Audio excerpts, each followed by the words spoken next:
Wenn Sie das nicht wissen, brechen Diebe zuerst bei Ihnen ein. Denn in Europa passieren Einbrüche heutzutage oft, während die Bewohner zu Hause sind. Glauben Sie immer noch, Kriminalität beginnt auf der Straße? Da irren Sie sich. Kriminalität beginnt heute an der Haustür. Und ich verrate Ihnen, wie Sie Ihr Zuhause schützen können. Doch zunächst ist dieser Punkt entscheidend. Ihr Haus sollte unauffällig sein. Es sollte frei von jeglicher Prahlerei sein. Denn das Haus, das Aufmerksamkeit erregt, wird von Einbrechern bevorzugt. Die meisten Menschen verstehen Sicherheit falsch. Dickere Türen, größere Schlösser, teurere Kameras. Aber die Wahrheit ist, Diebe wählen das einfachste, nicht das sicherste Haus. Es geht nicht um Mut, sondern um Risikobewertung. Wenn ein Dieb auf die Straße geht, sucht er nicht nach einem Haus, sondern nach Möglichkeiten. Ist es hell? Hört er Geräusche? Bewegt sich etwas? Sind die Nachbarn aufmerksam? Die Antworten auf diese Fragen gibt es in Sekundenschnelle und die Entscheidung fällt in diesem Moment. Stellen Sie sich nun diese Frage: Wie sieht Ihr Haus von außen aus? Bleibt es lange dunkel? Wird es jeden Tag zur selben Zeit still? Kennen dich die Nachbarn? Oder kennen selbst diejenigen, die seit Jahren im selben Haus wohnen, deinen Namen nicht? Genau das ist der gefährlichste Aspekt moderner Städte. Wir haben noch nie so eng beieinander gelebt, aber wir waren auch noch nie so unsichtbar. Und Kriminalität liebt Unsichtbarkeit, denn Unsichtbarkeit bedeutet geringeres Risiko. Städte werden nicht über Nacht gefährlich, aber das Verhalten der Menschen ändert sich über Nacht. Die explosionsartige Zunahme von Überwachungskameras in den letzten Jahren ist kein Zufall. Die weit verbreitete Nutzung von Alarmanlagen ist kein Zufall. Die Standardisierung von Zweitschlössern ist kein Zufall. Die Menschen haben das nicht bewusst getan. Sie haben es instinktiv getan, weil sie spüren, dass das System langsamer wird. Wenn die Kriminalität zunimmt, beschleunigt die Polizei nicht ihre Arbeit. Die Polizei ist beschäftigt. Und alles, was Kriminelle brauchen, ist nicht, dass das System verschwindet. Es muss nur beschäftigt sein. Hier beginnt das größte Missverständnis. Die Menschen denken, wohlhabende Viertel seien das Ziel. Aber die Realität ist das Gegenteil. Diebe suchen sich einfache, nicht teure Häuser aus. Denn Diebstahl hat nichts mit Mut zu tun, sondern mit Mathematik. Der Wert eines Hauses hängt nicht von den darin befindlichen Gegenständen ab, sondern davon, wie leicht man einbrechen kann. Ein dunkles Haus signalisiert, hier ist niemand. Eine ruhige Wohnung, niemand wird uns stören. Regelmäßige Abläufe, hier bietet sich eine Gelegenheit. Und wenn sich diese Signale vereinen, wird ein Haus zum Ziel. Daher ist die erste Regel der Sicherheit nicht Macht, sondern Wahrnehmung. Ein Haus muss nicht wie eine Festung aussehen, aber es sollte nicht leicht zugänglich wirken. Denn Kriminalität mag keine Anstrengung, sie mag keine Unsicherheit, sie meidet Aufmerksamkeit. Je unberechenbarer ein Haus erscheint, desto riskanter wirkt es. Und wenn das Risiko steigt, verlagert die Kriminalität ihren Schwerpunkt. Deshalb ist das eigentliche Ziel nicht, Kriminalität zu bekämpfen. Das eigentliche Ziel ist, nicht zum Ziel zu werden.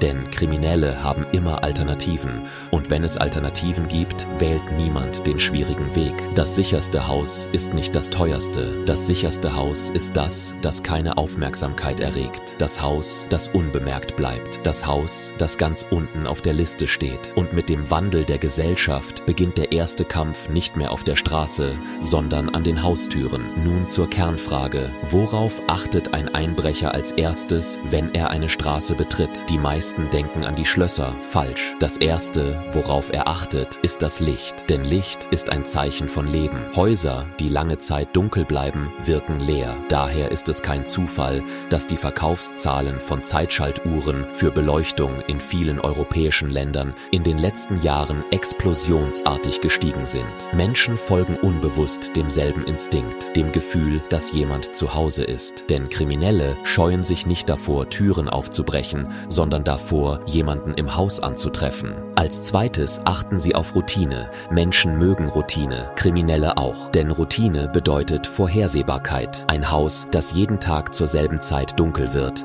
Eine Wohnung, die jede Woche am selben Tag leer steht. Ein Gebäude, in dem es jeden Abend zur selben Zeit still wird. Das sind vielversprechende Hinweise auf Kriminalität.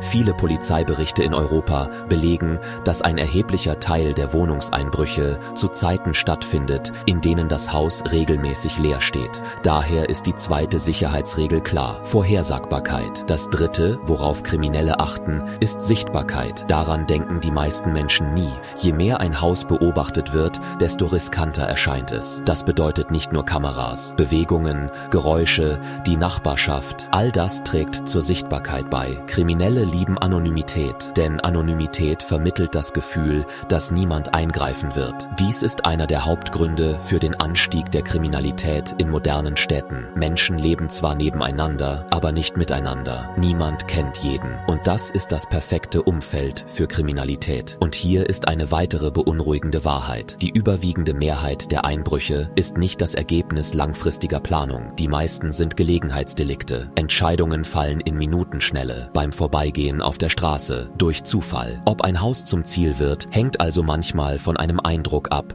der nur wenige Sekunden anhält. Deshalb geht es bei Sicherheit nicht um Stärke, sondern um den ersten Eindruck. Bis hierhin ist das Problem klar: Städte werden anonymer, die Polizei ist überlastet, die Kriminalität sucht nach Gelegenheiten und Häuser werden zu reinen Wahrscheinlichkeitsberechnungen. Nun kommen wir zum entscheidenden Punkt: Wie lässt sich diese Situation umkehren? Erste Lösung: Bewegung erzeugen. Das Haus sollte nicht völlig dunkel und still wirken. Unregelmäßige Beleuchtung, gelegentliches Licht in verschiedenen Räumen vermittelt den Eindruck, dass im Haus Leben herrscht. Ziel ist es nicht, stark zu wirken, sondern nicht leer zu wirken. Zweite Lösung: Die Routine sichtbar durchbrechen. Häuser, die immer zur gleichen Zeit abgedunkelt werden, sind die leichtesten Ziele. Selbst kleine Veränderungen können Großes bewirken, denn Kriminelle suchen Sicherheit und meiden Unsicherheit. Dritte Lösung: Soziale Sichtbarkeit schaffen. Die Nachbarschaft ist nach wie vor das älteste Sicherheitssystem der Welt. Bekannte, auffällige Häuser gelten als riskant. Kriminalität meidet Aufmerksamkeit. Vierte Lösung: Aufsehen vermeiden. Dies knüpft an die eingangs erwähnte Regel an. Das Haus, das Aufmerksamkeit erregt, wird bevorzugt. Häuser, die ein Statussymbol aussenden, werden riskant, da sie den Eindruck von Gelegenheit erwecken. Und nun läuft alles auf einen Satz hinaus: Ziel ist es nicht,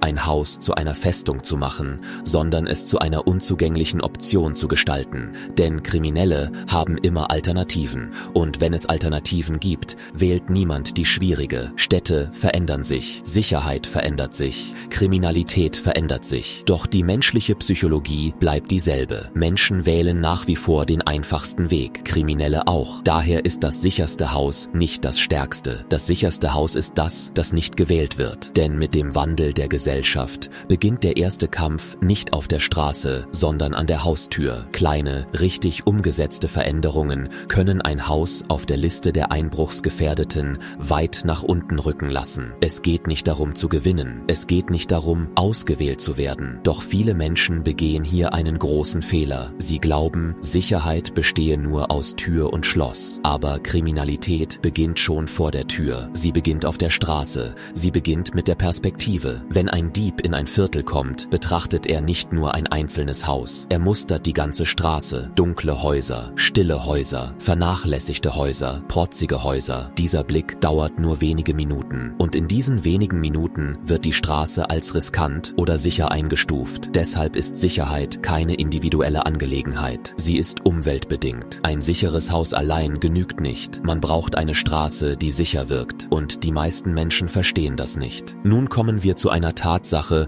über die die meisten Menschen nie nachdenken. Vernachlässigung begünstigt Kriminalität. Nicht abgeholte Post, ständig geschlossene Fensterläden, eine kaputte Gartenlaterne, ein leer wirkender Balkon. Es scheint ein kleines Detail zu sein, doch es ist eine Botschaft. In der Kriminologie nennt man das den Broken Glass Effekt. Wenn Vernachlässigung offensichtlich ist, geht man von einer geringen Wahrscheinlichkeit für einen Einbruch aus und eine Gelegenheit entsteht. Deshalb werden manche Häuser ausgewählt. Das Problem ist nicht das Schloss. Das Problem ist der Eindruck. Ein weiteres Signal: Stille. Man denkt an Licht, aber nicht an Geräusche. Doch ein völlig stilles Haus ist ein Warnsignal. Menschen leben dort. Sie bewegen sich. Sie machen Lärm. Und Kriminelle wollen keine Überraschungen. Sie wollen keine Unsicherheit. Sie wollen keine Begegnung riskieren.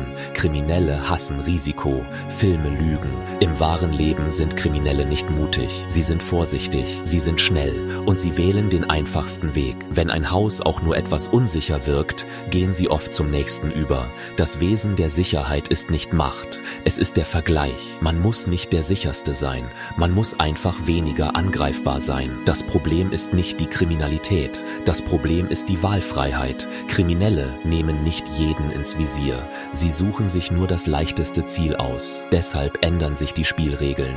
Es reicht nicht, sein Zuhause zu verteidigen, man muss sein Zuhause von der Liste streichen. Jetzt fügen sich die Puzzleteile zusammen.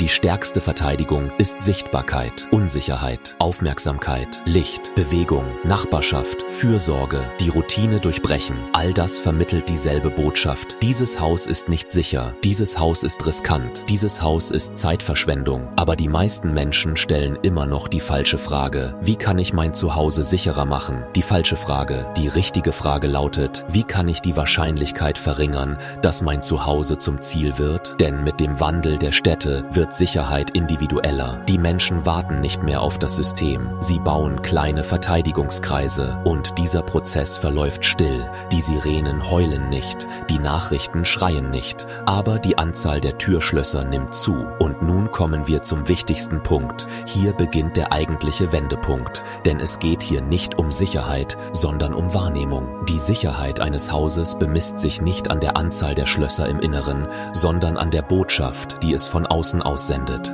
Ein Passant kann nicht ins Haus hineinsehen, aber er sieht die Geschichte, die es erzählt, und seine Entscheidung basiert auf dieser Geschichte. Deshalb läuft alles, was wir bisher besprochen haben, auf einen Punkt hinaus: Abschreckung. Die Tür mit langen Schrauben zu verstärken, ist nicht nur eine physische Maßnahme, es ist eine Botschaft. Diese Tür kann man nicht eintreten. Die Scharniere zu sichern, die Tür von innen zu verstärken, sie am Wandrahmen zu befestigen, all das vermittelt dieselbe Botschaft. Dieses Haus verschwendet Zeit, denn Kriminalität verschwendet keine Zeit. Kriminalität verlangt Schnelligkeit, sie will keinen Lärm, sie will keinen Widerstand und vor allem will es keine Überraschungen. Abgeklebte Fenster, schwere Möbel davor, zugezogene Vorhänge, all das vermittelt eine Botschaft, anstatt das Glas zu schützen. Drinnen herrscht Unsicherheit, drinnen ist man unsichtbar, drinnen ist man riskant, denn Unsicherheit ist das, was das Verbrechen am meisten hasst. Unsicherheit bedeutet die Möglichkeit einer Begegnung. Die Möglichkeit einer Begegnung bedeutet Risiko. Risiko bedeutet Zeit. Selbst ein einfaches Stück Holz auf der Schiene der Schiebetür erzählt dieselbe Geschichte.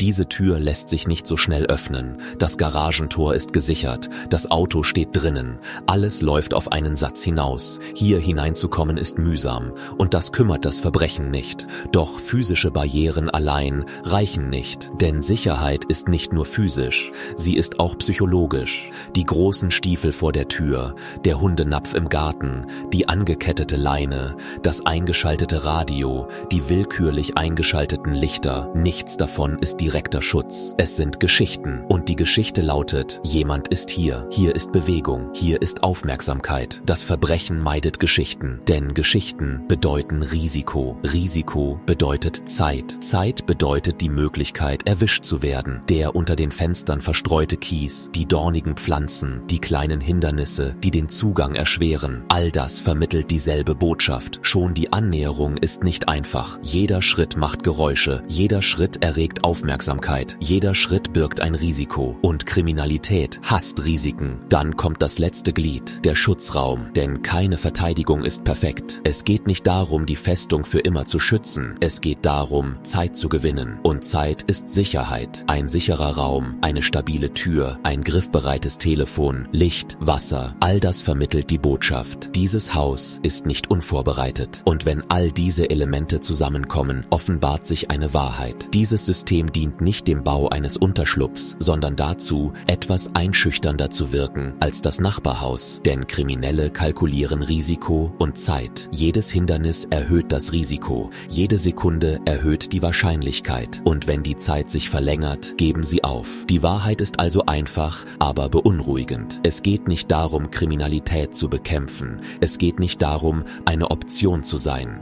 Denn in geschwächten Gesellschaften ist das sicherste Haus nicht das stärkste. Das sicherste Haus ist das, das man nicht wählt. Das sicherste Haus ist das, das nicht auf der Liste steht. geht. Und mit dem Wandel der Gesellschaften beginnt der erste Kampf nicht auf der Straße, er beginnt an den Haustüren.